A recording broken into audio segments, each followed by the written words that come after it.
Brian dan Sally mengenyam pendidikan yang baik. Mereka bertemu dan akhirnya menikah. Mereka memiliki pekerjaan yang baik.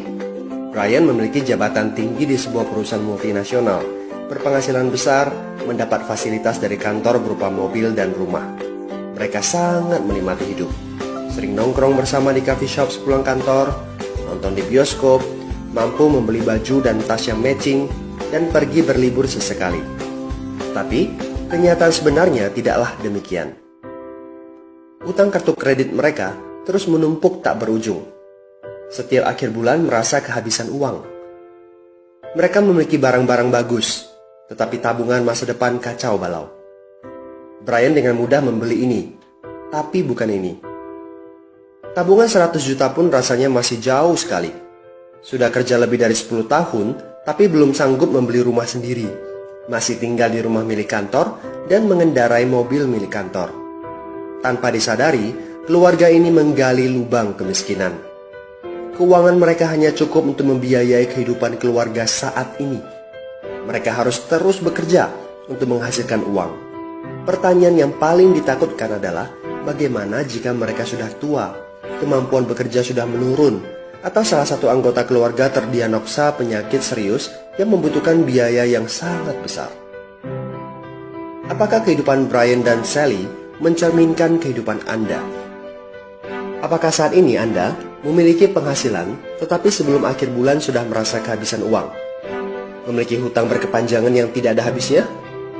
Memiliki barang-barang bagus, tetapi khawatir karena tidak punya tabungan? Memiliki hidup yang berkecukupan, tetapi khawatir tidak mampu menyekolahkan anak-anak dengan baik? Memiliki rumah tinggal, tetapi berkemungkinan besar harus menjual rumah bagus ini karena tidak punya dana pensiun? Jika Anda menjawab ya pada salah satu saja pertanyaan tadi, saatnya untuk memperbaiki diri. Mau jadi seperti apa kita ini kalau ternyata kita sebetulnya hanya gaya dari luar saja? Mau hidup kropos seperti ini sampai kapan? Aha, mari kita mulai menabung. Nah, apakah menabung saja cukup? Berapa banyak yang bisa Anda sisihkan untuk ditabung setiap bulan? Mari kita ambil contoh. Anda berencana untuk memiliki rumah dan mobil. Katakanlah harga rumah 600 juta dan harga mobil 200 juta. Jika Anda mampu menabung 5 juta per bulan, Anda membutuhkan 13 tahun untuk mendapatkan angka 800 juta.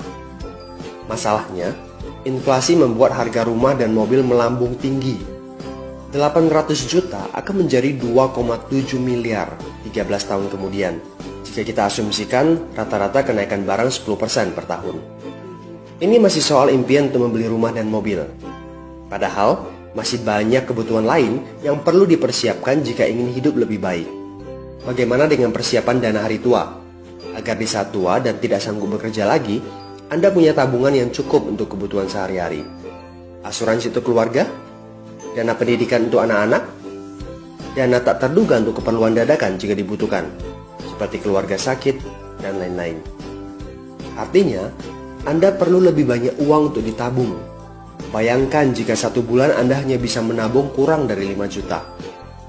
Sudah jelas, jika langkah Anda hanyalah menabung, Anda seperti sedang menggali lubang kemiskinan. Hal utama yang perlu Anda lakukan adalah meningkatkan penghasilan Anda. Anda mungkin bertanya bagaimana saya bisa melakukan itu dengan segala kesibukan yang saya miliki sekarang. Apakah saya bisa tetap mencari income tambahan di luar sana tanpa mengganggu pekerjaan utama saya? Seandainya bisa, apa yang bisa saya kerjakan saat ini? Nah, langkah pertama yang perlu Anda lakukan saat ini adalah menghubungi teman yang menunjukkan video ini kepada Anda. Dia punya akses untuk jawaban dari pertanyaan Anda.